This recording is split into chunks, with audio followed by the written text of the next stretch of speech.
just hanging out. I have not been rolling like at all. What have you been doing? Just training? If you were, you and I would have some problems. Yeah, me and Kyle had Sunday dates for like 3 Sundays in a row, maybe. It was good. And we were having a fun time. yeah, it was good. We need to get back to that. I need to It's get just back to so- it's so You hard. have no idea how much I miss going to AM.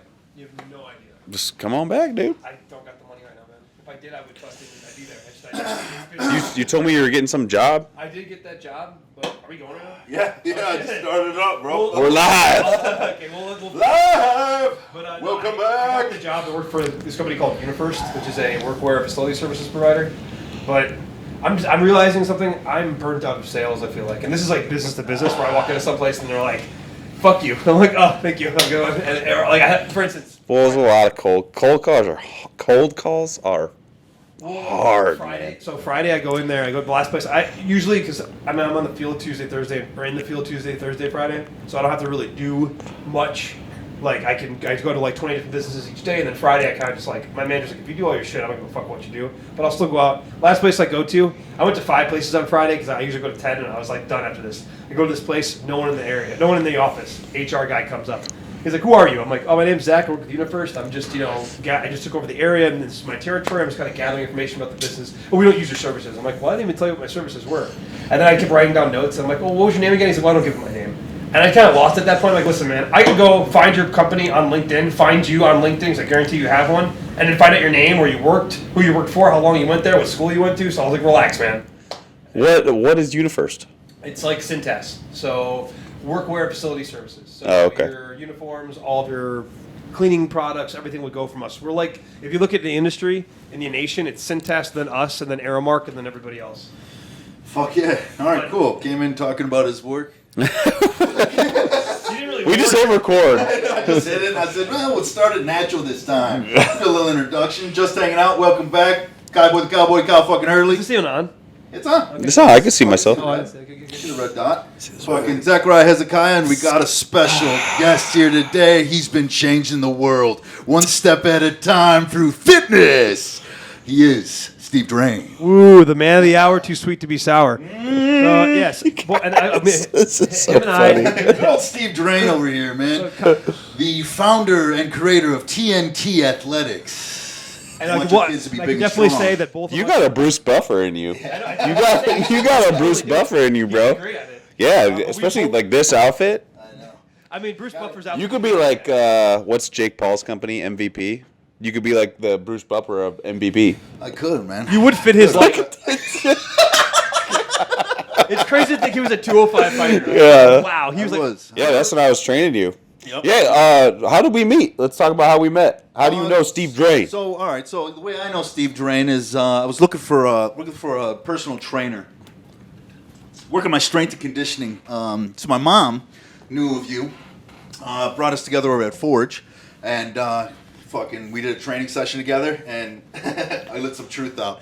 I always thought like personal training, I'll get a fucking session with the guy, and then I can do it from here. I'll do it from there. So that's what happened. You put me through such a good like repetition of shit. I was like, I got it from here. And then that was it. But then he opened up your place, and I was like, all right, man, I think I got to take this shit a little bit. Oh, we trained at Forge first? Yeah, we did Forge first. That was the first training session. Oh, I don't even remember That was that. back in your old days. Yeah, that's when you first started with the. So you just did one session? I did one session with you, and then I was like, I know what he's doing. I could do it myself. Oh, I could replicate I this. can replicate it. No, I can't.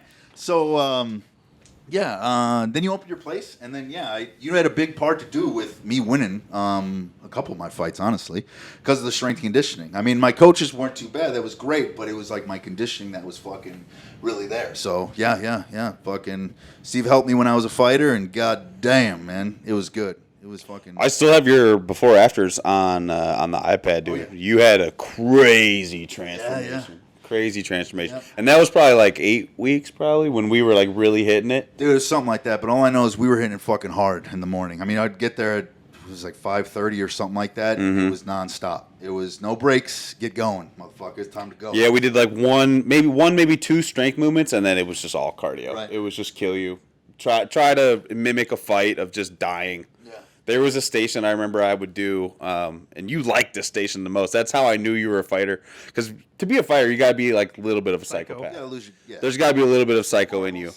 And my favorite station to do with you was to take a med ball and just beat the shit out of you with it. So you would stand there. Because first I would get you out of breath. I'd throw you up against the wall, and then I would just beat the shit out of you with this med ball. And you're That's all it like, takes? you were just like, give it to me harder. You would like talk dirty to me while I was doing it. I was like, okay, this guy's fucking psycho. Psychopath, dude. I loved it, man. Because plus, and then you had it was always like beating your time. That was the one thing that also, that was dope. It was always like, all right, try and beat your time now. And it was always trying to beat, or if we had someone else in there with me, fucking. Yeah, those days always help. I tried to compete against you. I was like, I got him now, man. Like, no, I don't. I tried my hardest, though. That was the best, man. If there's anything that fucking, I wish I would have kept going with it, but then moving and shit. Are you training right now? No, I'm just working out right now. I think fighting is behind me right now. Now I'm going more towards business things and starting a new job eventually here, but I'm not talking about that boring shit right now, so fucking fuck that shit, dude. Fucking Zach, tell the people how you know Steve. So I knew Steve. Obviously, you hear about people that go farther in football. You were a D1 athlete at one point, so I knew that of you, and then I saw you at Forge. But this was back when you were like 260 pounds, 265 pounds, but you had abs, and I was just very confused. And just like a scary-looking dude, but then I never really approached you until... You were one of those guys that at Forge, you were like, you thought I was a dick. I didn't think you were a dick. I just thought you were scary. Okay. I don't think anybody of their personality is a dick or being an asshole at all. I definitely thought maybe you were a jock, but you're a fucking D1 athlete. Like, no shit, you're going to be a little bit jockey. But then COVID hit, and I did like a week of like at-home workouts, and I was like, this is not good. And then randomly you messaged me, hey man, you want to come to my gym? I was like, thank God. It was one of the best decisions I made because, like Kyle said, the best shape I was ever in. Granted, because I had a little bit of a help, if you know what I mean. But still, creatine. When you start mixing, creatine and protein powder. Creatine but when you start mixing that with a diet, bull semen. Yes, bull semen, shark testicles. Come. But when you mix that kind of intensive workouts with those things, I just started shredding weight. Like I remember the heaviest I was like 275, 280 at one point when I was going to him, and then after like 2 months, 3 months, I lost such weight. By the time, like at the end of 2022, I was 181, 182 pounds, and I was ripped. And I'm still in good shape now, but I'm not like how I was then. But it's all because of the workouts. It's also the atmosphere. That was the one thing is like, I'm working with people of all different walks of life. Some I work with ex-athletes, some people that are serious athletes. Like I remember when Colton wasn't really working with you, he was still training. Motherfucker was crazy. He was doing drills by himself. You never saw anybody else doing things like that. I work with I was working around younger kids and being able to encourage them, getting encouraged by other people. And I met some really cool people through TNT. And that's the difference. And lifting, you could have the greatest program, but it also is the mentality of the people around you that you're working with. Well, it's accountability too, and I think that's huge. And you had squatting.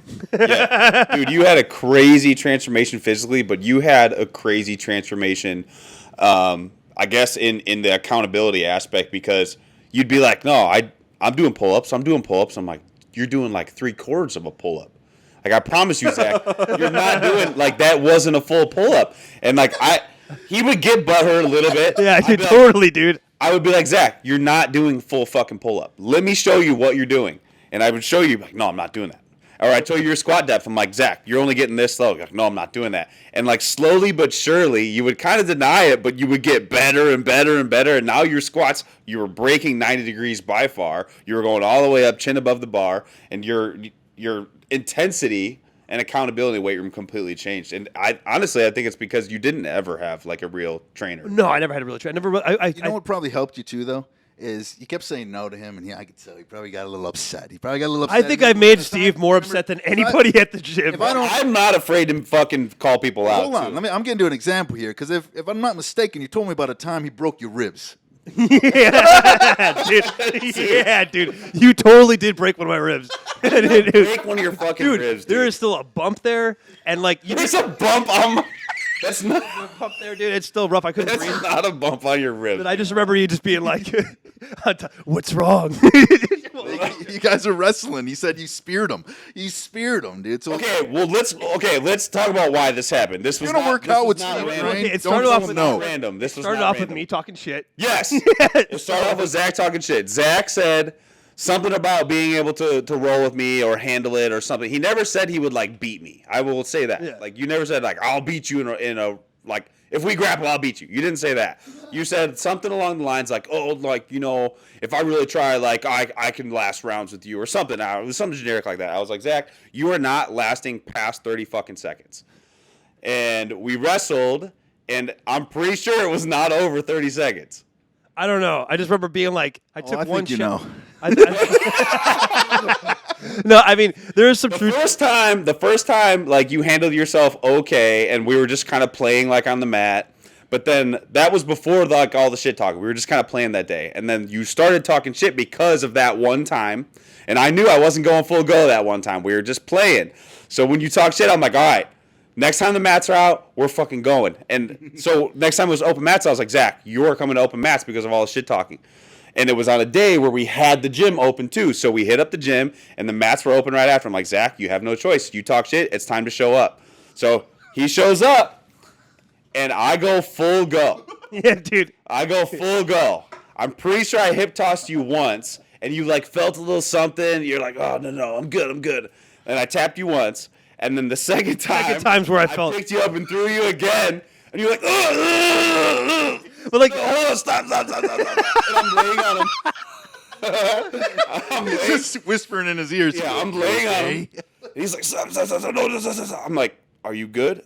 No, I'm not. No. I just remember you being like, no, this is what you said, and it was real creepy in my ear. What's wrong? I'm just like, dude, it hurts so bad. And like that's when I realized, that's not to kiss your ass, but that's the difference between someone that has the ability, the physicality to get to the level that you did in terms of sports and athletics to a person that, I was mildly athletic, but I wasn't anywhere near to the level of you are. That's the difference. That I don't know what it is. I don't know what you have on you. Obviously, you're a bigger human than I am, but it's just that like, I don't like there's UFC fighters that are 205 that are way bigger than me. And right now I'm like 200 pounds. And I do not look like someone that's a 200-pound person. And it's just like I said, the physicality, that's the difference. When I've wrestled you before, I'm pretty strong for my size, but it's just different, man. It's a different you feeling. got something different about you as well, because I've said this before when you and I sparred, when you and I would spar and whatnot. The first time we did it, I was expecting you to be Mr. Roboto. I was like, this motherfucker's going to be stiff as shit. I'm going to piece this motherfucker up, dude. Now, I pieced you up. But Yeah, you pieced me up. But here's the difference, man. You were landing on me. You clocked me. I remember Every now and then, I do get you. I remember a good one. You fucking landed straight flush into my nose, and you were like, "You okay?" And I was like, "Better put your hands up." Dude, I love when I fucking get you because you go, all right, motherfucker, like, all right, Steve's here today, and then you just beat the shit out of me. Because if we stand up, and I wanted to actually have this conversation with you because we've had it before, how many times out of 100 would I get you? Like if we were gonna full on go. We're going how many times? Like out of 100? Out of 100 battles, like 100 simulated Steve versus Kyle battles. How many is Steve getting? I'd say you probably give me 85, 90 times. Or sorry, not 85, 90 times. 10 or 15 times, I think. Okay. I was like, okay, so what are we doing here? I was like, is Steve gonna? No, 10 to 15. I think 10 to 15 times. If I try to stand with you, I do think you're right. But if I play a game, like a strategy game, because if I can get you, because like you're saying, if I get my hands on you, I think it's a different ball game. Well, that's now too. There we go. Here we go. This is starting to slow. It was kind of friendly, and it's getting to the point where we're like, right, go outside right now. Get up! No. So I think.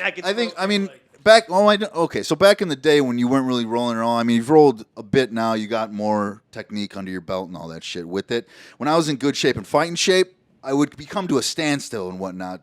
Then again, I wasn't fucking with jiu-jitsu a lot. I was more doing stand-up. So, yeah, we put me back in shape. Say I'm in the same shape as you and we get after it. I think I'm taking you out 99 times. 99. Well, and that's with all your training, right? Yeah. All my training. And we can talk. We can go hypotheticals too. Like if I trained hardcore MMA, Talking hypothetical here. I told you, it's starting here. Now it's getting to here. Pretty soon it's gonna be Sunday. I'll see you there. All right, motherfucker. We're back at it. Schedule right now, Sunday. But what I'm getting to here is that you blew me away with the athletic. Yeah, no, I appreciate that. Yeah, because most people are fucking stiff as a board that just do that work out and whatnot. And even athletes, even military people I've sparred with and shit, they're stiff. They're like, fuck, dude, they don't know you're loosey goosey, fucking getting after it and shit. So I was like, give you props on all that. appreciate it. Well, I think it's just it's the mentality too of. I got to see a glimpse from Colton and you about the mentality of an athlete and someone that wants to get to the next level, which I never got to really see that. I never got to see that growing up. I saw that with him, but other than that, just the difference of for instance, I played football, so I'm more familiar with what it takes kind of to be in that level, and then I see what you guys have to do, especially Colton, because I got to see him at the end of his college career where he was really at the peak of his performance, and it's it gives you inspiration to be like, that's what I got to do to be in that kind of shape. That's how I have to be. And I think that's where a lot of people have that intensity in them. They just don't know where to get it from or what it looks like. So they have no blueprint, nothing to draw off of. That's why I think I got in such great shape, because it wasn't just me putting the work in. It was being told to be accountable, but it was also seeing other people do it and me being like, dude, if he can do it, I can do this. There's no fucking excuse. Well, and one thing I always tell the athletes is to be great, you have to surround yourself with greatness. And that's not calling myself great. That's just when you're around someone that's doing more, it's tough not to do more with them. Mm-hmm. So it's just everything's contagious, right? If you walk into a room, there's a bunch of lazy people, you just want to sit there and be lazy. If you walk into a room, you see a bunch of people working, you're like, fuck, I need to work too. I don't want to be the one not working. And that's what I love about TNT, dude, because at all times, at every hour, people are working. If you go to a 24-hour gym, dude, like an Edge Fitness or a Planet Fitness, and you walk in, you see a bunch of people doing a bunch of shit. Literally a bunch of shit. People doing things on workouts. It's like, why are you doing that? God, dude, I can go all day at Planet Fitness. Planet Fitness is the best business model in the world, but the morally and ethically so wrong. So wrong. Because all it is promoting fitness and fat food. Stay fat, stay comfortable, forget about that $10, forget about that $20 that's being drawn out of your account every fucking month. Yeah. And it's genius. It really is. I have to give them props from a business perspective, but from a moral and ethical perspective, it is horseshit. And if you look up the owners of Platinum Fitness, they're all 300-plus pound idiots. They're all just huge. When I worked at GNC, my district manager of sales was 410 pounds, and he had two bypass surgeries. And this guy was selling nutritional products. Healthy. And it's just healthy guy. Probably one of the healthiest guys I've ever met. Probably about as it's the same way I feel. Didn't have any blockages, arteries. Well, definitely it's the same way I feel about my favorite natural bodybuilder, Ronnie Coleman. But anyways, it's just crazy that this guy's selling fucking products and nutrition stuff, telling people to get on these cycles and these things, and this guy's dying. He's literally dying before our eyes. And I'm just like, it shows that there's a lot in everything, even in the most healthiest thing you can do. There's so much fuckery in terms of the sales process and getting you involved in the industry of it. I worked in the fitness industry in terms of the product side of it for a long time, and they're these people don't give a fuck. They put whatever they can in a pre-workout. They put whatever is in a protein. People would be really upset if they really knew what protein is. Whey protein is literally the shit they skim off the top of milk, put it into a powder form, and there you go. And they put these things in there. You really don't need it. I use a protein shake in the morning before I lift just because it's easy to get down, but I do not use protein at any other time of my day. Well, dude, I'm even against that. And obviously, if it works for you, do you. But, a supplement is to supplement a diet. People forget that. And people completely ignore what a supplement is. They think a supplement is like a meal replacement now. And, again, I don't think that's what you're doing. I think you're just getting your protein in. But most people, before they even lock their diet in, they start spending all this money on creatine and BCAAs, all this stuff that's already in all of your food. Just put that money towards your grocery cart. Buy some grass-fed beef. Buy some chicken. Those fucking supplements are expensive after a while, and you probably would do better buying off real food. Absolutely. It's digested completely different in your body. And even What kind of food? What kind of food do you think though? Probably vegan, veggies. Yeah. Look at our teeth. We don't have carnivore teeth. We should be eating vegetables. My God, huh? dude. Yeah, no, I'm sorry. I mean, I do, but there's this guy You want to be named strong like a gorilla. You just eat greens. Yeah. That makes a lot of sense. I love people say that. That's what gorillas eat. So that's what I eat. It's like, Shut the fuck up. shut up, dude. Fucking flies eat shit, and they're pretty strong. So I have a unique experience with that. I Flies eating shit? Yeah, definitely. Little poo-poo. The what was that documentary that came out? Game Changers, right? Never even heard of it. I'm pretty sure on Netflix. Yeah. Yeah. So it's like that. That's what it was called. It talks about how being vegan or vegetarian is the way to go. Plant-based diet's the way to go. So I'm like, you know what? fuck it, let's give it a try. I've got the time, I've got the effort, I'm willing to put in the work to try it. So I go 4 weeks. I went semi-raw vegan. I had beans, I had lentils. I think I might have kept eggs in. Anyways, I went 4 solid weeks. That's what I gave it. I felt like absolute dog shit. Dog shit, dude. Did your penis stop working? Everything was fine down there. Everything was fine down there. It would have been a DEFCON 5. Yeah. Like, we got to stop this right now. Somebody give me a steak. The biggest thing was my energy levels sucked. I felt weak as shit in the weight room. And honestly, it probably wasn't a great experiment. I should have gone like 8 weeks, maybe even 12 weeks, because my body, your body's need a lot more than 4 weeks to adapt. But I had a piece of chicken. Okay, after the 4 weeks, I had a piece of chicken, and I felt it like run through my body. Like, this isn't even a joke. I had this piece of chicken, and it was like, what the fuck's going on, dude? Like, I got this crazy pump doing nothing. I'm like, I gotta go to the gym. Went to the gym, had the best lift of my life from that freaking piece of chicken. So I don't know what the science is behind that necessarily, but that was the day I was like, all right, I'm not a vegan. I'm not a vegetarian. There's no way. Maybe some people can do it, and I have nothing against that. Like, if people want to be vegetarian, vegan, works for you, but whatever works for you, dude. like my wife has a friend, and her fiance are vegans and stuff, and I've met her. Maybe it's okay for women, but like I've met her fiance multiple times. He has like gray complexion skin. He's always like, "Hey, how you doing?" Low test, low sex drive. And he's a vegan. He's a vegan. Watching out for the animals, man. That's fine. You can watch out for the animals, but there's a. Not really, because they kill so many. I know animals. they kill so many in the process of making the stuff. But I'm saying but it's like no, it's ridiculous. They kill they kill squirrels. They kill all those things. But I'm sitting there and I'm like, look at this guy who has obviously low test, low everything. Has low energy, low sexual drive, has grayish skin, super duper skinny, very, very quiet. I'm sorry, but that doesn't seem normal. And your diet is it's probably 90% of everything that you do. And when you look like that, that to me was just scared the fuck out of me because that's when you start developing. Luckily, he probably has a high metabolism, but someone like me, if that happened to me, I would get bitch tits. I would get fatter on my hips like I usually do. I would lose everything, and I'd have no drive to do anything. And you know what? Like, God forbid, my penis would probably stop working too. And that's just absolutely horrible. Fuck the love handles. My penis doesn't work, dude. That's a problem. That's a serious problem. Yeah, I don't get it. I can never do it, but I know people that have done it. I know quite a few people that have been vegetarian or vegan, and now they're switching back after years. Mm-hmm. After years, they're just like, okay, maybe so. And it's probably one of those things where they have a doctor tell them to, and they're not going to tell you because people that do that, it's more of like a moral. They don't want to admit they were wrong. Right. Yeah, and I think it's more so of a moral thing than it is a diet changing thing, man. It's got to be the animals. We got to save the animals because you do see it's pretty fucked up how they do get most of our food from Jewel and all this shit, all the meat. They store the cows in the goddamn barn. The cows can't get out. You see the cows in Sweden, they're having a good time. The cows in the USA, they're having a bad time.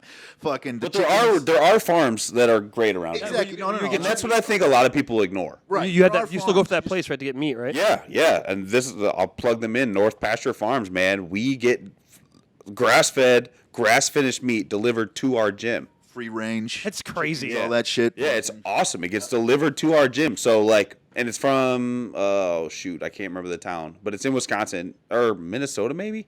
Shoot, I don't know. It's hours away. It's far away, but it'll come to the gym. You can pick up right at the gym. It's so easy, so awesome. You guys need to hop on that, by the way. How much does it cost? I've been looking for something to grab better meats. Quarter cow is like 900 or 1,000. What's a quarter cow give you? How much is that? Hundreds of pounds of meat. Hundreds. I can get you guys all that after the show, but it is so worth it. We might have to split it. Yeah, you guys can get a quarter and split it. Split it. Split it. Split it. $900. Yeah, I mean, split it, dude. But he's got like meat on clearance and stuff. So like meat that's been like wasn't picked up or whatever, like he'll have because it's flash frozen as soon as it's butchered. Dude, this meat is so good, guys. Like I will never go back to Walmart. So Kelsey and I have been doing this for a long time. Like we've been buying straight from the farm. We bought some ground beef from Walmart because we were like, you know what? Like none of our stuff's thawed out. We want to make tacos or whatever tonight. It tastes like rubber. Dude, the taste and the smell, because we just got a bunch of stuff from an Amish in Indiana. My girlfriend went out there for some odd reason, but got a bunch of fresh meat, and I was smelling it, and I was like, this smells way fucking different, man. I was like, when I get steaks or anything from Costco or anything like that, there's always a funky smell. And I was like, should go bad or whatever. And I just fucking bought them. Get the shit from the Amish. Ooh, and the taste, hell of a lot different. So how's So it much different? fucking different. It's definitely fuck can I explain it, like man? for me, it's way juicier. It's more tender. I know it's tender, More tender. juicy, and there's just some sort of taste about it. Like I almost have to over season shit I get from Costco. And I believe it. Oh, definitely. I have to over. I don't season anything. I seasoned the same thing on this fucking meat from the Amish, and it was like I overdid it. I was like, I have fucked this up. Yeah. And the next time I did it a little bit less, and it was like the meat taste of it was actually better than having even put any fucking seasoning on it. Right. It was. It's hard to explain what kind of taste it was. Like. I can't say gamey or whatever. It just tasted better. There was a whole different taste to it, man. It's just hard to describe. My parents my grandparents, when they lived in Galena, they lived by a cow farmer. So one year they got us all the family, like my uncle, my dad, my uncles, my aunts, all a piece of a cow, and I can attest that the taste is different. You can almost taste like, I guess you could say, the happiness in the animal. It's not, they're not being fed a bunch of shit. They're not feeling like shit. So when they die, their meat, everything isn't shitty, and that stuff does matter. I think, and also, it reminds me of, like, look at you. You train a lot of kids of all different ages and all different, times and stuff. But look at a kid that was like 15, 50 years ago versus a kid that's 15 now. Look how different they look. And I believe 100% it is because of the food that we eat and the things that they promote in the foods that we eat and just lifestyle. Because I'll look at like a 23-year-old man or even a 30-year-old man from back in the day, and he does not look like me.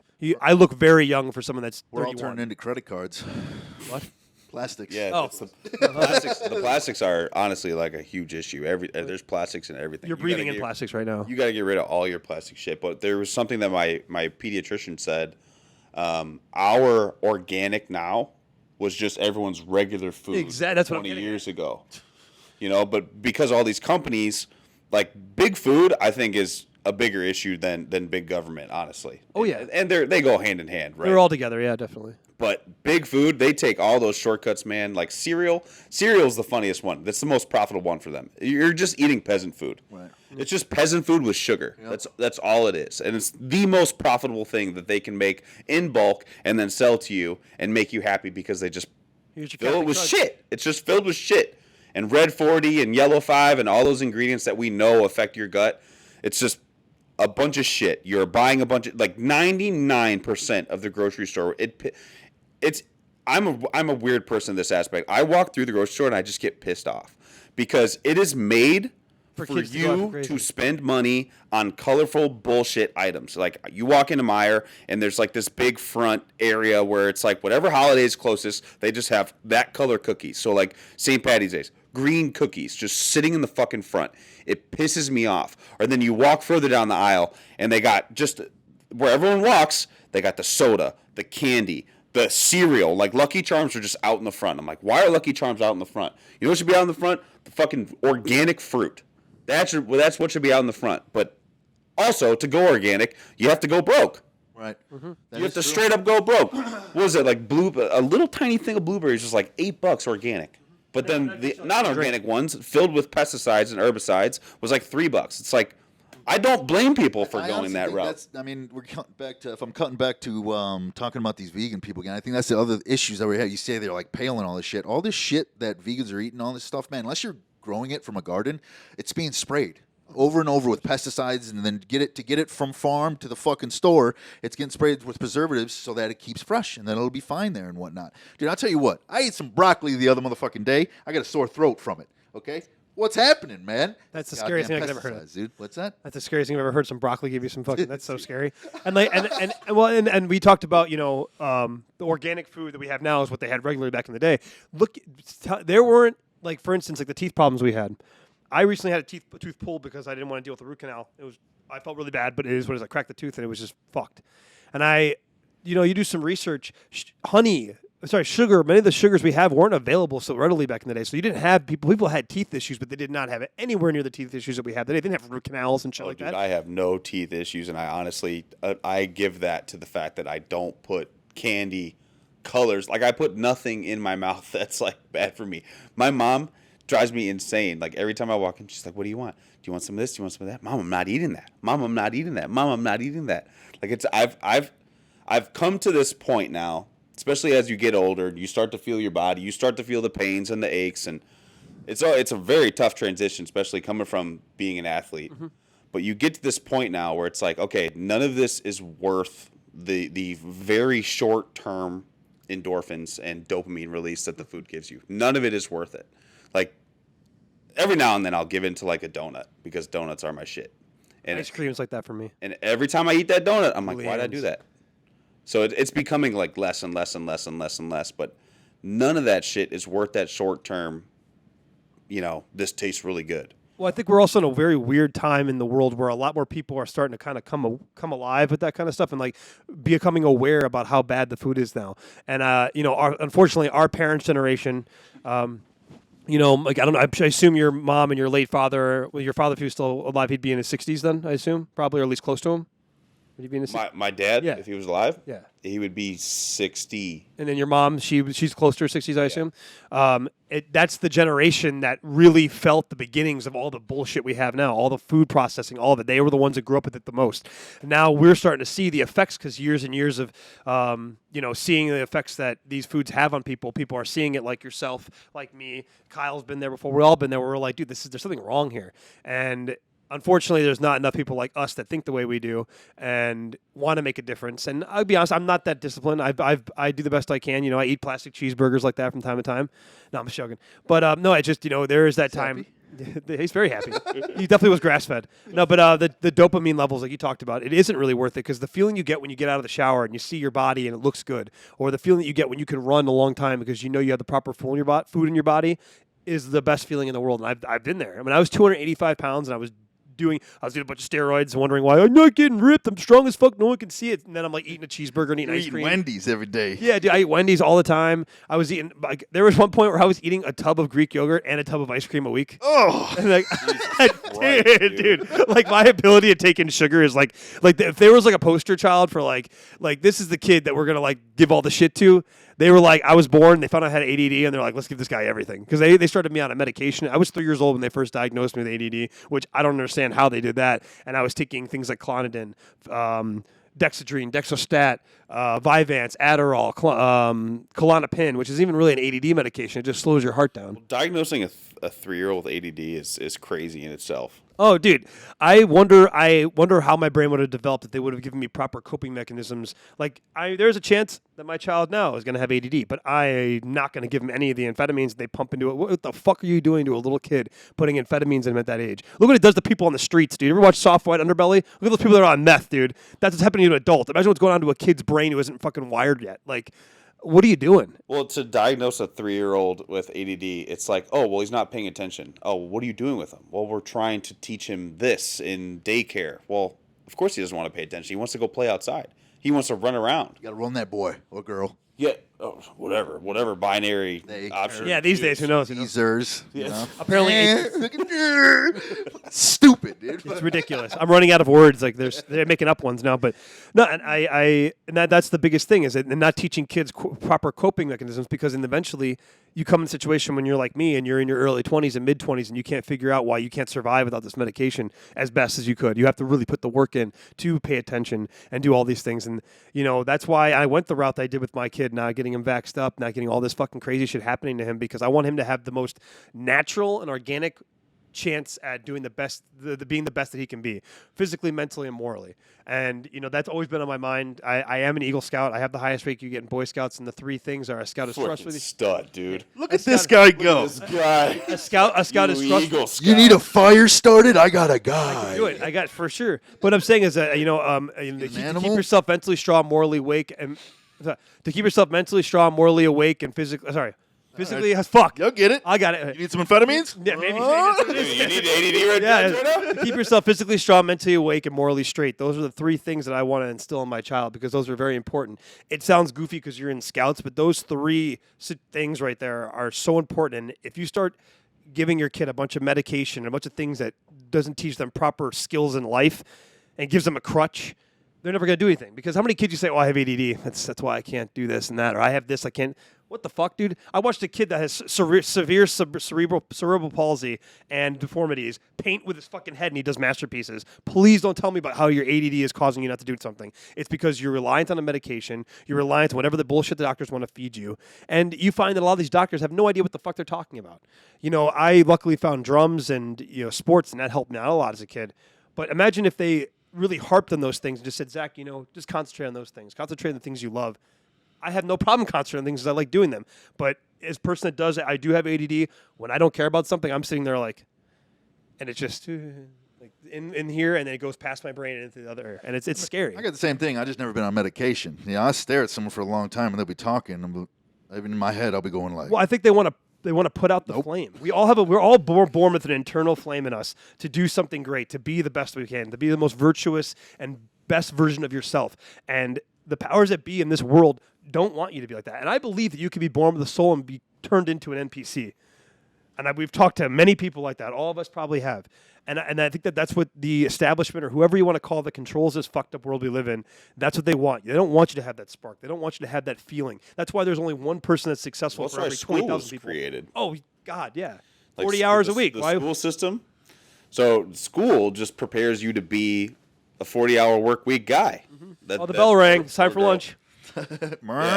Oh, we're just a whole bunch of cows waiting to get fed. Yeah. Dude. Just give me my money, dog. Fucking, Where are you running the kids? I don't know where you. I'm sure you're probably a good student. I was a decent student too, but I'm sure you met kids that were the valedictorians or salutatorians of your graduating class, and you come to talk to those guys, and yeah, they may know a lot of stuff in the books, but they have no idea about street smarts or have a lack of wisdom. Kind of brings me like Jordan Peterson, for instance. Love Jordan Peterson. I've learned a lot of things from him about myself, about how to deal with a lot of things. Guy's got a 160 IQ, legitimately probably, or between that area, from what they say. But that guy got the vaccine, and then also thought that if he got the vaccine, the Canadian government would chill out on him, and they didn't. All that intelligence goes out the door when you don't have wisdom. Are you guys keeping up with Jordan Peterson's story? I try to look at the old Jordan Peterson because now he's kind of like. I see things here and there. Fucking like I saw him on. They're trying to take his license away now. It's awesome. Like, they're really trying to fuck him. Like it's bad. so funny, and he's. I think he's going to accept the re-education. So he got a bunch of slack because he was criticizing Trudeau. So his government said, or his license. His board said you need to go through a re-education program to keep your license. And I think he's going to do it. Like out of shits and gigs, he's like, one, I don't need my license because he's got millions of followers. He's with the Daily Wire. He's got millions of followers. He's got plenty of things making him money. But two, he's like, I really want to see what they're going to do. At what point are you re-educated? Because you're not going to change his mind. Yeah, it's like you can't teach an old dog. It just sounds like, you ever seen A Clockwork Orange? Where they have him in the fucking, and they have him in there, and they have his eyes ripped open, and they're putting eye drops in there so he can't close his eyes. Yeah. And he's just forced to watch all the most fucking up shit. I would That's love. what re-education sounds like to me. I hope he goes through, and I hope he shares what the hell it was, because that's probably what he's doing. That's great material. Yeah, That's great material. Well, it's like, and the thing is that people, the one thing I do hate, and we're all victims of this, and sometimes it's true, sometimes it isn't, is that, he says to do all these things, but yet his room's dirty, or yet he had a pill problem, or yet his daughter has a lot of issues. It's okay, he's not superhuman. He's a person. At least he's trying to make a difference, and you can relate to him even more now. That everybody has a point where they fall apart, they lose everything. You need that. You need that to grow and learn from whatever you're going through. And when he was really going through all the pill problems, they were talking about how he had all these pill problems. It's like that's a man who is dealing with the fact that he is highly intelligent and telling people the way, and people are telling him he's wrong, and they're chastising him and calling him. There's a serious problem with mental health, and not just mental health, but mental health with men. And that man has saved people's lives because he teaches you so many different coping mechanisms and just different thought processes of why you feel the way you feel. He's the one that got me into Friedrich Nietzsche, where Nietzsche had he used to call himself he used to go through his quote. I'm misquoting it though, but his quote is I go through philosophy with a hammer. So he goes through everything and just tried to find the ways to why it was wrong. And, I used to feel so bad for having feelings of jealousy and guilt and all these things. And I learned from Jordan Peterson, who learned from Nietzsche, that it's not wrong to have those feelings. It's how you use them. It's human nature. Yeah, you could be jealous, but there's two different jealousies. There's, fuck, man, Steve's got his own business. Yeah, it's because, his mom helped him out, and everybody likes him because he played D1 sports. The only reason why. It's not, you know what? Steve got that fucking business. It's an inspiration. I'm going to talk with him how he did it so I can learn from him and then start my own business. you just took your jealousy and turned it into a positive situation. And then I also learned that it's not necessarily the situation that you're in, it's the person, it's the perspective. Every situation is kind of neutral. If it's raining outside and pouring, to the farmer, that's amazing, that's great. That means these crops are going to grow. To the guy walking down the street, this fucking sucks, and how long until I get to my house? So I try to look at my life in every aspect that way, and since I've been doing that, my stress levels are a lot less intense, because you also learn how to control what you can control. And I can control my body, I can control... Well, there's very little that you can actually control, you know what I mean? Like just by how you react to things. I think that's what it has to do with mainly. I mean, how are you going to react to everything? I know one thing with my life, I don't react much to a lot of things anymore. I just don't give a fuck. I don't care. I'm going to work hard, do what I got to do, but anything anybody really has to say, I don't care. I don't give a shit, man. One, because I've seen what stress has done to me. It's put me in the hospital before. Oh, yeah. You've been there. Your teeth, dude. I've never seen that happen before. He got so stressed out that he got some rare case of gingivitis in 2 days. Yeah. And I'm telling you, he was like... It was bad. What? I had duck lips. Dude, it was I've never seen this before in my life. Oh, what was the cause of this? Stress. But what caused the stress? So I was cutting weight to 185 for a fight. I was working for... 6'5", Yeah, for an animal cremation center. So I was driving dead carcasses around, having to pick up dead carcasses off a hot driveway in fucking 120-degree weather. I was like, this sucks. And then I was going to school for massage therapy. So it was like I was nonstop. I wasn't sleeping much, and then being a fuckhead and just going out and doing things. But I was stressing myself out, and then lack of sleep. My immune system was down. I woke up one morning, my lips were fucking douche, and I was like, I must have gotten beat the fuck up yesterday, real bad. And my lips, I had 3 cuts, and I go into work, and I'm sitting there with Jason, and I go, man, dude, you must have really fucked my lips up yesterday. He goes, what the fuck you saying? He goes, that's not from me. So now I'm thinking, fuck. One of these dead carcasses got into my mouth, dude. That's exactly what I'd be thinking. I was like, some kind of disease now is in my mouth, and I'm going to die. And they're going to throw me in the furnace. So the stress just through the roof now. Fucked me up, man. So, yeah, and then I woke up another morning. Lips were big as fuck again. It wasn't going away. I started getting fevers. I was still training because I was like, I got to fight. I got to keep going. I got to keep going. I go see him one day. I go, I smoke a bong. I'll take some painkillers. I'll be fine. Smoked a bong. I said, it went away. I'm fine. And then 2 hours goes by, and he goes, how you doing? I go, he was, I just remember he's sitting on my bed, and he's like, I couldn't talk or anything. And then we go to the hospital. Dude, I ran home. I tried to tell my mom. She was like, the fuck you saying? I was like, hospital. So get to the hospital. 5 days I'm in the fucking hospital. They don't know what the fuck's going on with me. They were like, it's maybe herpes. I was like, I don't have herpes. I was like, all of a sudden, you're talking to remote. I don't got herpes. It was bad, man. It could be anything but that. It was horrible, but I could see how people could die. I couldn't even drink water. I couldn't drink water. I couldn't eat food. I couldn't do anything. It was fucked, man. And then finally, towards the end of it, they found something that worked. They put me on these steroids and these different antibiotics. I go home. I go to the dentist the next week. He goes, whoa, what was going on with your mouth? And I told him everything. He goes, I could have gave you a mouthwash and an antibiotic. Would have been done. I was like, are you fucking shitting me? It was a type of gingivitis called anug. And it was just from lack of sleep. Anug? Anug. Yeah, it was from lack of sleep, immune system being low, and then stress. And I was like, you fucking motherfuckers. So I got a hospital bill like $6,000. I've never paid it. But the funny thing is that those So medical your credit and it's gone. It went away. Medical- It was like when I was 20 or something. medical doesn't affect your credit. Medical bills don't. That doesn't go on your credit? No, medical bills is one of the only things that don't. Never paying It another bill. disappears after 7 years. Well, these people are just so money hungry. waited. On your credit, it does. I don't know, but I waited. I just know from My being credit's in fine. It'll show up in your credit, but it doesn't affect your I'm rocking score. like 250. It's good, right? That would be actually impressive to be honest how low that is. You have to really try. But because the lowest I've ever seen was a 330, and that was just like, buddy. That's the lowest credit score you've ever seen? Yeah, when I was selling cars, the highest I ever saw was an 898. That guy had 13 cars paid off in his name and 5 houses and no credit card debt. So I mean, but he was also like 9 years old. I do want to ask you guys. I want to go around because something that just happened this week was a boxing fight that got announced. So I want to hear everyone's kind of opinion on this. Oh, I think I know where you're going. Yeah. Oh, man. With Jake Paul and Mike Tyson. Okay. Okay. It's a money grab.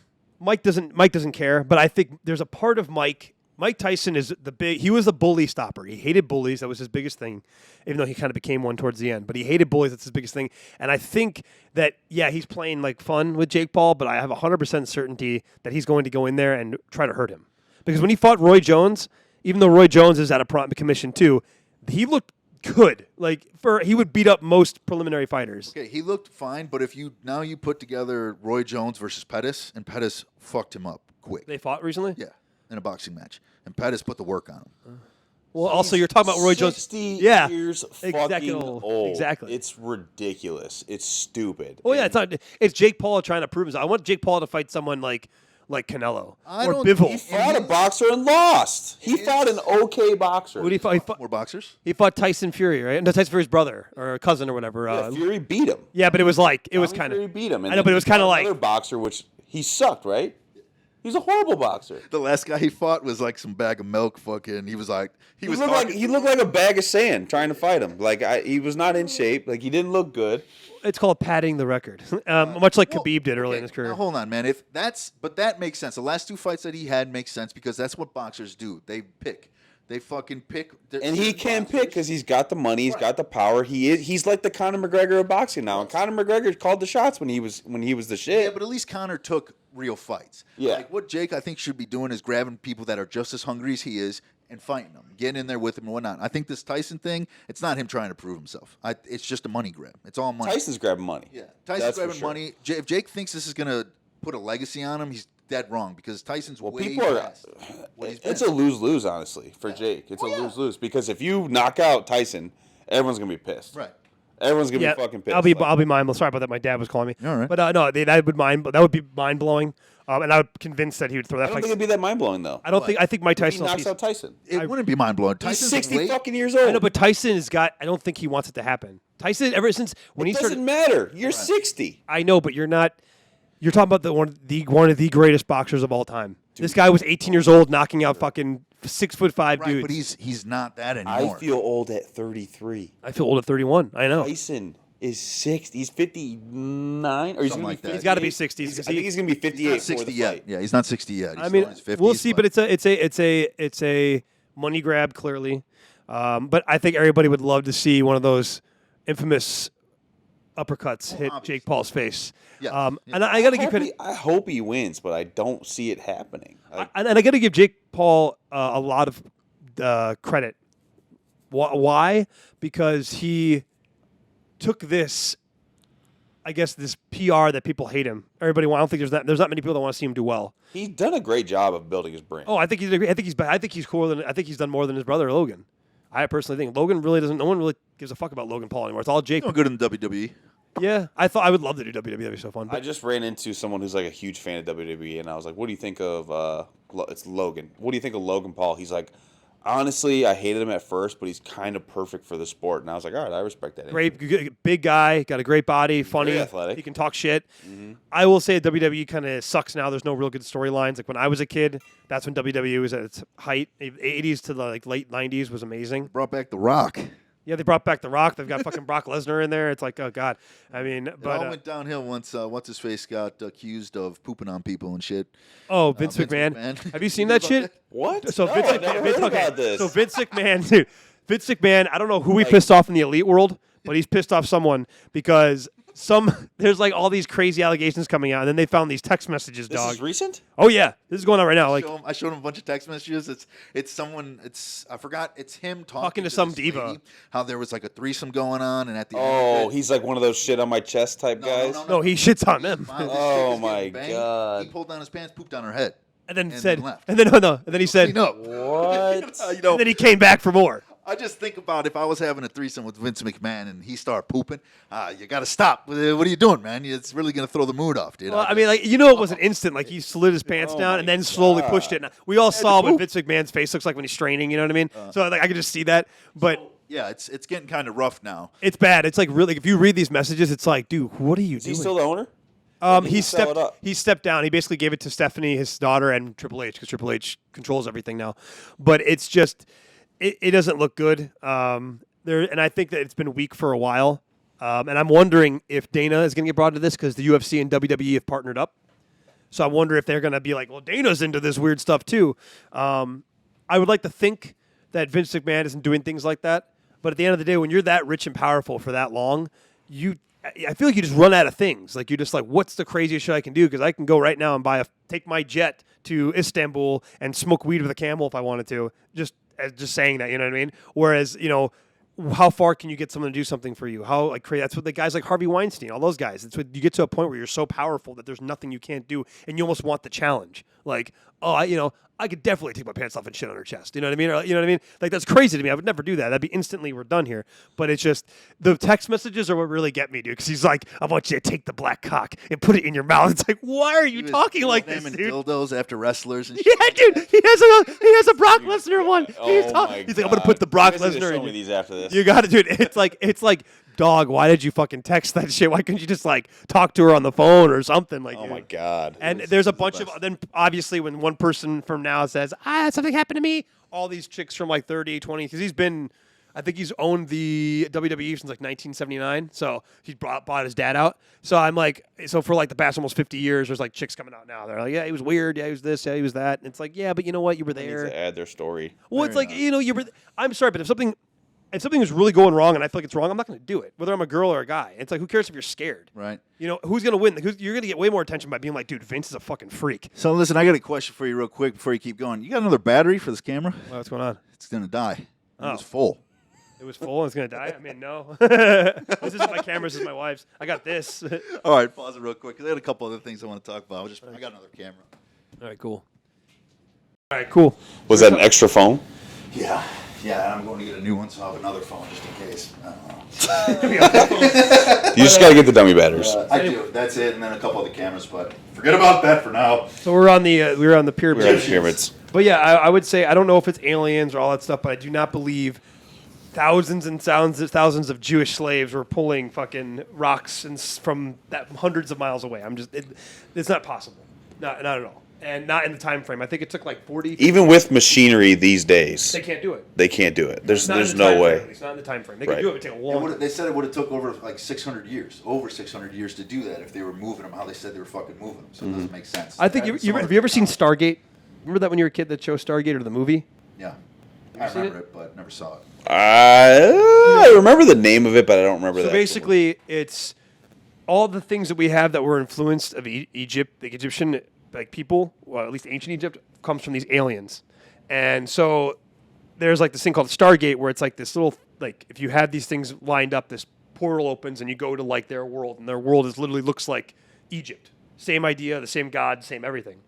And they came here because in the movie, the main guy of this world, he needs people to like take over, so he lives on and on and on.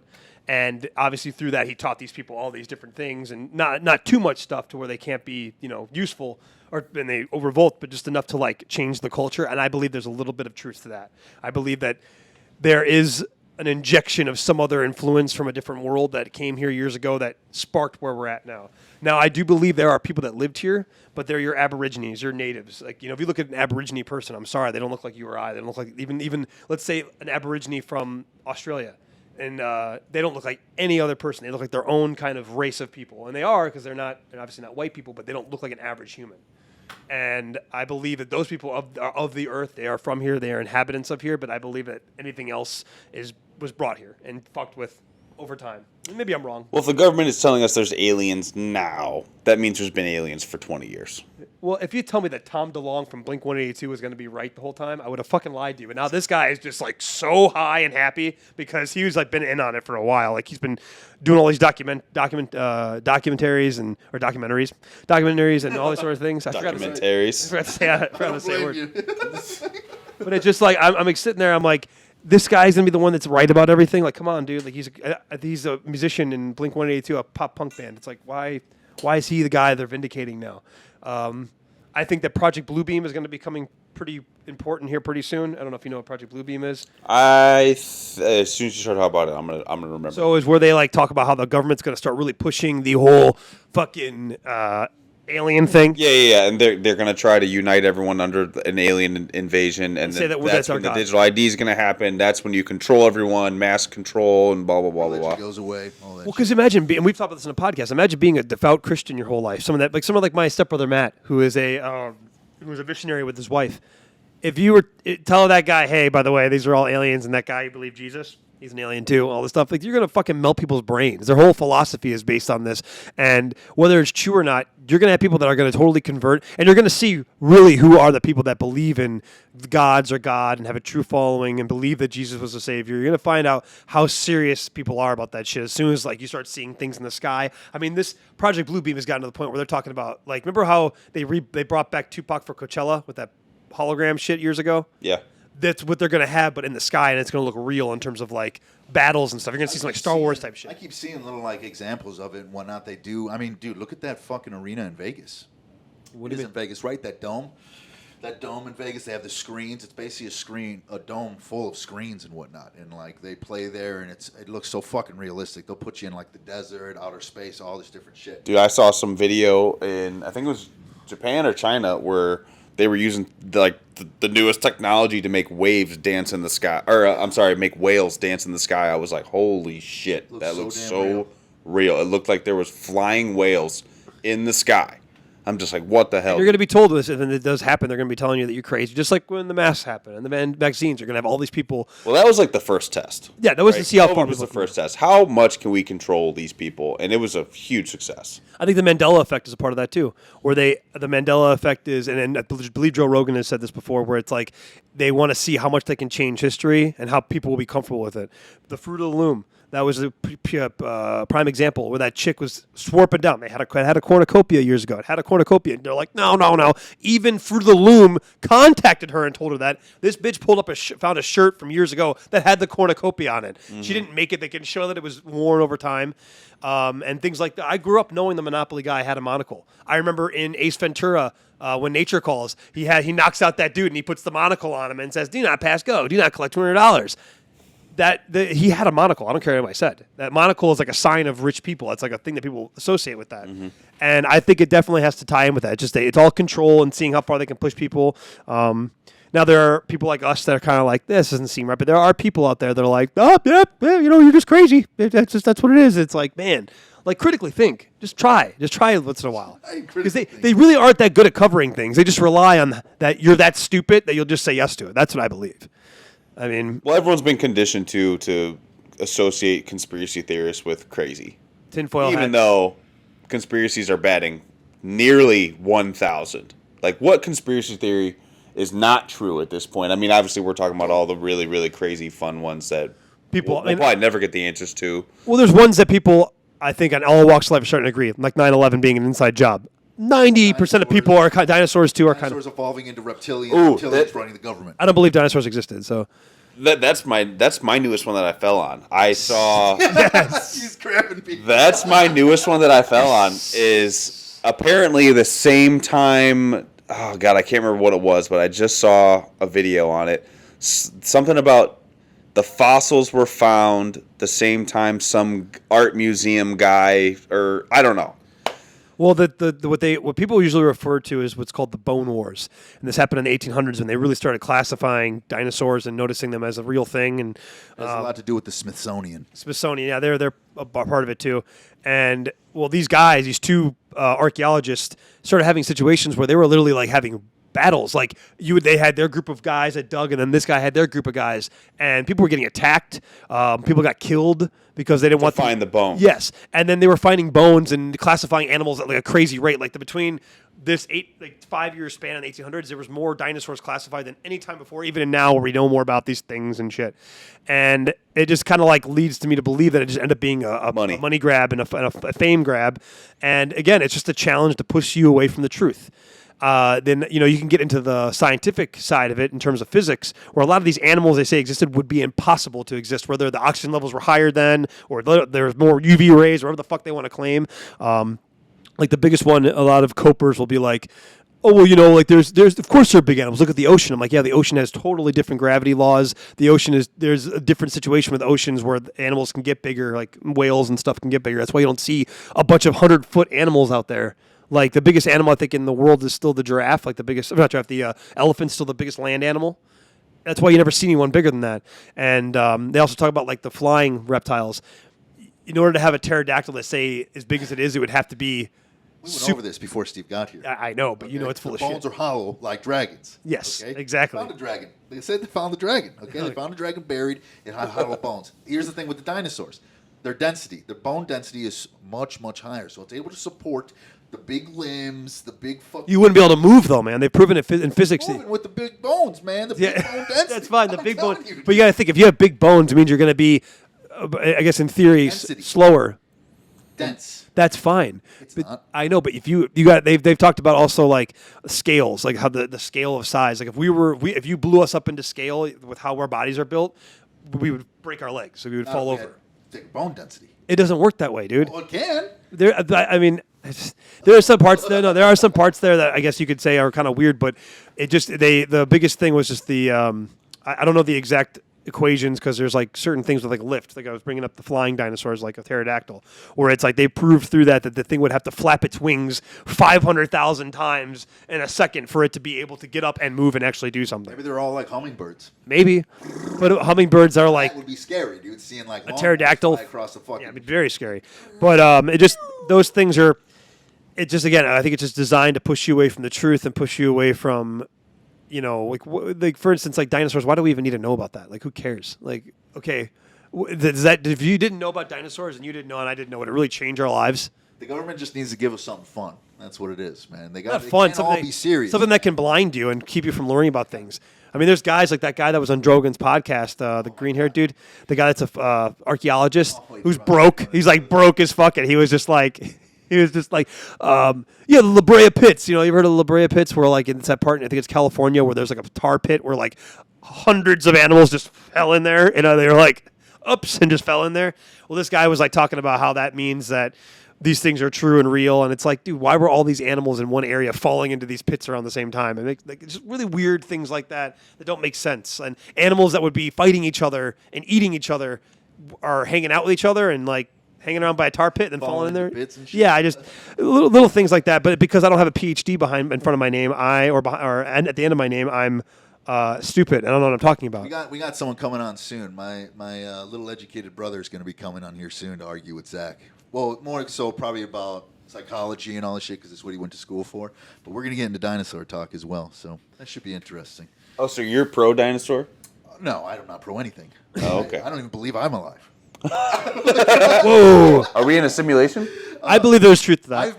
I've been more digging into that a lot more lately just because of DMT, just because of hitting DMT. Because when you hit this shit, it looks like everything becomes. It's like you're looking at it through a computer screen. That's how simulated everything starts to look. It's very odd, very crazy. And I gave him a little theory of mine how like this isn't Earth 1, I guess you can put it as. So there's a whole bunch of Earths, right? With the multiverse theory being a bunch of different versions of you, me, him, all doing this but not doing this, all that different type of thing. This is like Earth, say like 1,207 or whatever. Our time moves a lot faster. So our time keeps moving and keeps moving and keeps moving, but we're just simulated for this number one Earth. So that they can start telling futures, they can try and get a gist of what's going to happen on the true Earth, so that when it does happen, they can start to think, okay, how can we change it so Earth 1 keeps living, keeps going. That's why people keep saying all this, well, time seems like it's moving faster and all that jazz. It's because time does move faster here. Because on Earth Prime, so to speak, it moves slower. They're still back, Jesus just happened, or, the dinosaurs are still walking around. They're moving slower over there. So that we're all simulated so that this Earth can still be saved in the end. Okay. I mean, there could be.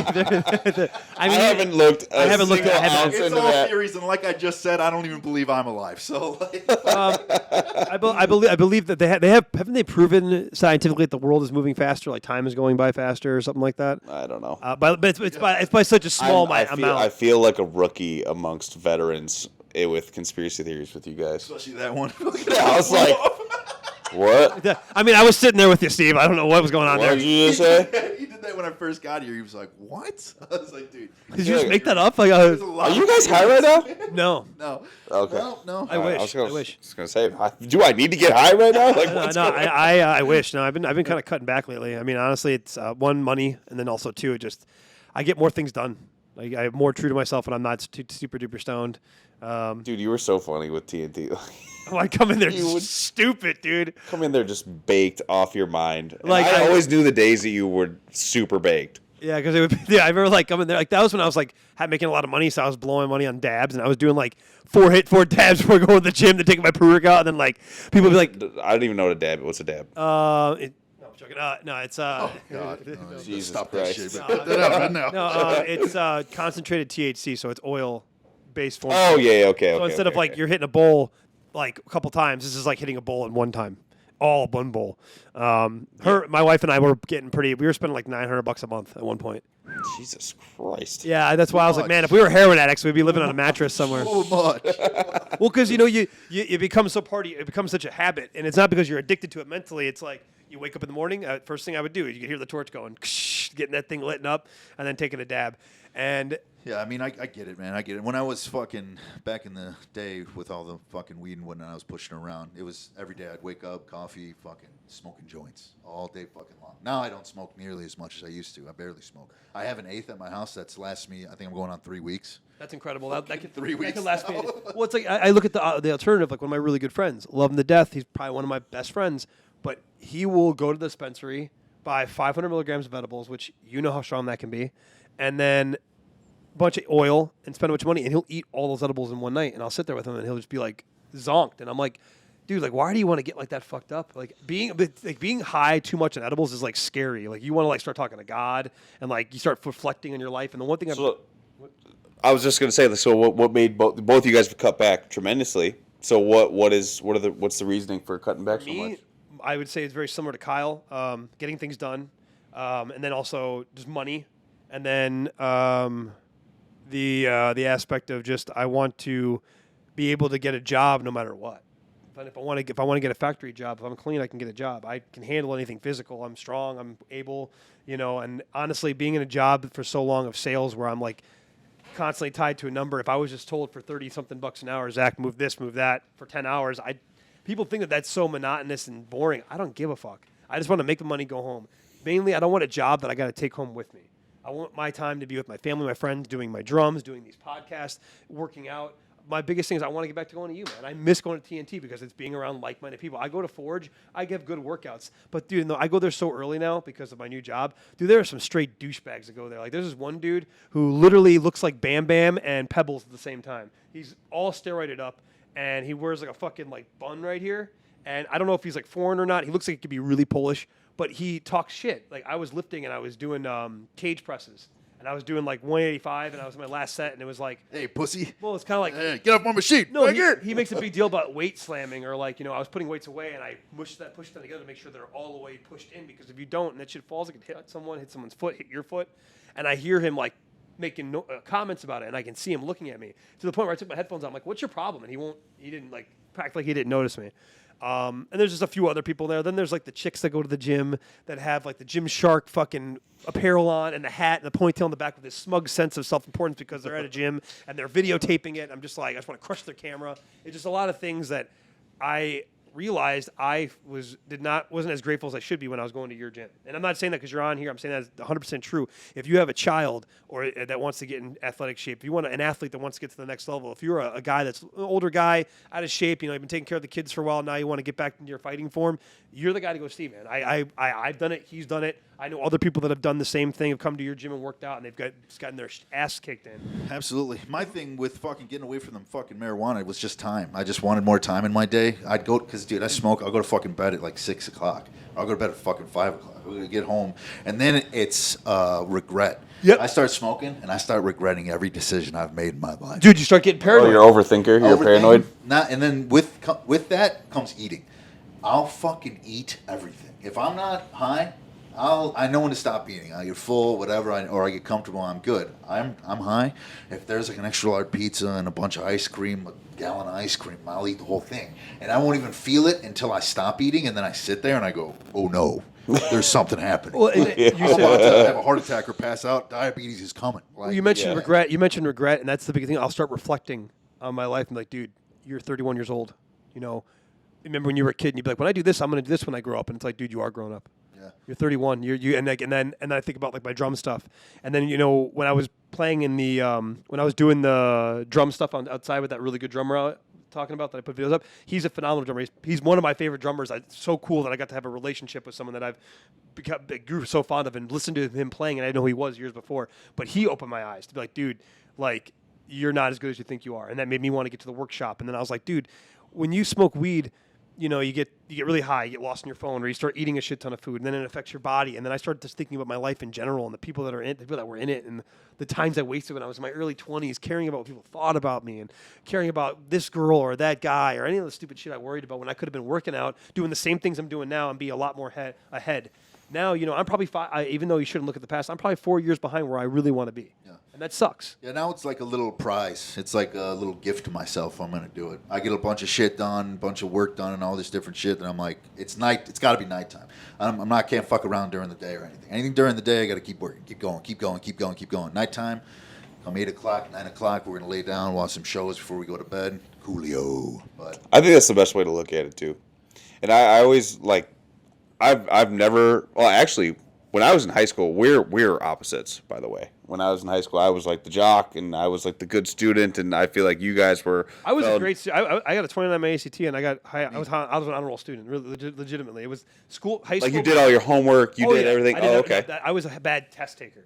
I was bad at test taking, but my homework, all that stuff was. I knew my strengths, and if I capitalized on those, it was good enough to where I could deal with getting C's on tests, but having A's on all my. I did what I needed to do to get by. No, out of our group of friends, I was probably the most stable person in school. Yeah, I was like fucking. My dad would have beat me. So the fucking homework. But I was always like super against weed. Like those losers over there smoking weed, and it's just funny because you were more into meth than crack. I went straight for the hardcore stuff. No, but even drinking, I didn't even really drink in high school. But the thing is that that's a good thing, dude. That is and that's a thing that you kind of get your balls busted. Now, again, I was a jock in high school, but I just hung out with people. I didn't really consider myself a jock. I played sports all throughout high school and most of my early life when I was a kid. I partied and stuff, but it was it never was like my identity, I guess you could say. But I did care a lot about that and didn't care. Towards my senior year, I didn't give a fuck about anything. I cared about partying, doing drugs, hanging out with girls, all that stuff. And then my high school girlfriend broke up with me, and I got all depressed because of that. And then I started partying more. And again, wasting time. I spent so much time wasting. And then I had this situation where I was like 23. And I was like, dude, there are guys that I know for sure are fucking retarded compared to me, and they're doing better than I am. They got better jobs. They're graduating college. They got a girlfriend. Maybe they're having kids. And I'm sitting there like, it's passing a joint with some fucking guy that I don't even really like. I'm just hanging out with him, Well, I mean, anyone could look back and say, I should have done this. I should have done this. Of course. Hindsight's 20/20. And that if there's anything I've learned in the past 5-6 years, is to stop looking back and picking yourself apart, because you will find every little thing to pick yourself apart. I should have invested in Amazon. I should have bought a house when the interest rates were 2.7%. Everyone could do that. I should have bought a house in 7th grade. GameStop. I should have put everything in GameStop. Yeah. Speaking of investing, sorry to get off a tangent here, but have you seen like those the coins right now? Like my SHIB coin? Skyrocketing. Dude, my SHIB coin, they're talking about that shit going up to like 0.0005 of a penny, and I'm like, dude, if that happens, I could pay off all my debt. Like, I'm just like, because I have SHIB coin. You talking about Shiba? Shiba, yeah. I have 18 million shares. It already went up to 76 cents at one point. No, it did not. If it went up to 76 cents, boy, I wouldn't be here. No, sorry, that was that's Doge. Right. Yeah, that was Doge. If I have hit, I'll be honest with you. If that hit 76 cents with how much I have, we'd be talking in my mansion. Not my mansion, my really nice house with a full setup. You know a kid that did that with Dogecoin? Who? Rudy. Rudy did that with Dogecoin. He kept telling me early on, he was like, put everything you have in Dogecoin, man, right now. It was when it was below a cent. And he had, I don't know how many shares, but he had a whole lot of shares. And then when it hit 76 or something like that, he kept half, and he pulled out half, and he's well into good money. I was wondering how he was surviving. Saving, he just lives in a van. Or I don't think he lives in a van right now, but he has more than enough money. He just lives below his means. But I don't understand Bitcoin, man. It's too scary because there's nothing backing it. Yeah, but the thing is, it's going to be. That's kind of what's happening to our dollar anyway. And you got to be careful with the apps you put it on. Whatever app you're using, if the app crashes, like just recently, what the hell was that app? There was one certain one that crashed that people were using, and they gave you. They lost everything, and you get back like a fraction of what you had. Because that's what happened with me. I had some in there, and thank God it wasn't a lot, but they gave me back like a fraction of what I had. I was like, oh, God. Well, they're talking about Bitcoin's about to touch 70,000. That's where it got to when it first boomed up recently, or 3 or 4 years ago. And I personally think it's going to be a centralized currency for everybody because the dollar is just gobbledygook now at this point. I mean, those guys are in the NFL that are So making happens when you print money nonstop. Well, yeah, look at those guys in the NFL that are making millions of dollars. It's like, really, you're not making anything. You're just making a happy little green piece of paper. Here you go. Like it's It's make believe. It's a fugazi. well, it's insidious. It's so insidious. Fugazi, it's a fugazi. But it's insidiously hilarious because we're sitting there worrying about money that's not worth anything. There's nothing behind it. It's just like paper, and we're freaking Gold. out. There's not even Invest in gold behind gold. it. Yeah, you could. I mean, you could invest in a lot of things. Yeah, that's Gold, kind of my plan. Bury it in your basement. Just let it sit. That's my plan recently. I got to put some money in gold. But Bitcoin's just, I don't know. I can't. I'm too scared. I made a pretty good amount of money off Doge, actually. No, so did I. I made a good amount of money, Doge. But the SHIB coin, I don't know why. I sold half of it. I used to have like 45 million shares of it. And then I sold a good amount of it just to get I made money off this. Like I felt good, so I bought some stuff, and that was it. But I'm glad I kept the 15 million shares I have now because I mean, if that shit goes to even a penny, all my. Just hold. Well, I'm gonna hold, but You'll get $1. yeah. But if it hit $1, dude, the problem is that I know It's guys. $1. You're taking care of me. Well, I'll take care of any of my friends. But the problem is that it's all fine and dandy. And I have this really weird fantasy of just like being able to help all my really good friends and family and stuff. And you and I have even talked where I was like, man, what if I gave you this amount of money? How much of an investment would that be? How much would it help you? That's what I really want to do if I had that kind of money. But the thing is that I know I had 45 million shares, but I know guys that have 500 million shares, 300 million shares. And the problem is that if it all went really high, everybody's going to be selling at one time, and you're not going to get the money you want for it. That's the problem. You got to sell right because there are people that just keep holding. The GameStop happened with GameStop. That got up to 300. It's like 370 or something like that, and there's still people that held on because they thought it was going to get higher. But there was also people that sold. Well, yeah, there was guys who were There's always people that will hold. So no matter what, you will be able to sell. You just got to sell at the right time. Can't get too greedy. You get up to a million or over a million or something like that. Just if it got to like I would say if it got to 1.5 million, that would be my let's get things going because with 1.5 million, even though capital gains tax would probably take away 300,000 of that right away off the bat. More than that. Well, capital gains is 20%. Then you have your 50% tax once you get into that certain tax bracket. So I'd probably walk away with probably 750,000, which is still enough to pay off all my bills and have a nice chunk of change in the bank. This is what it is. You know what we forgot to bring up is your podcast. Oh yeah, Unpolished. We got to wrap this up here soon, like really soon, right now.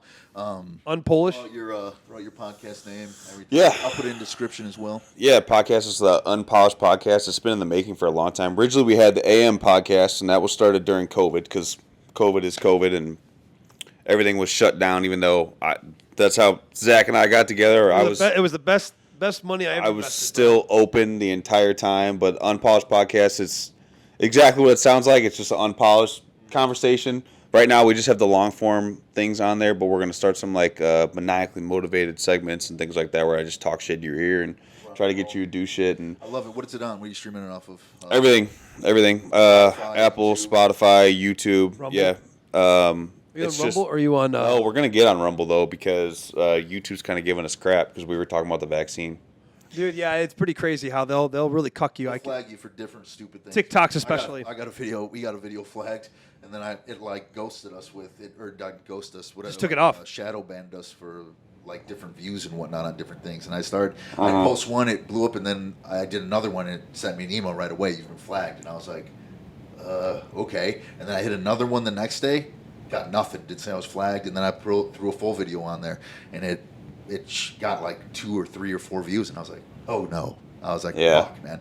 So that's how I was like, yeah, Rumble might be the best thing. But all right, cool. That's how Instagram is for me right now. TikTok's the same way for me, man. I put a video. I remember the first. Yeah, well, your profile is getting marked for spam, dude, because I looked into that. That's why I told you. Keep it to 1 video a day, dude, because you got marked flagged as spam. I was putting like 10 videos out a day.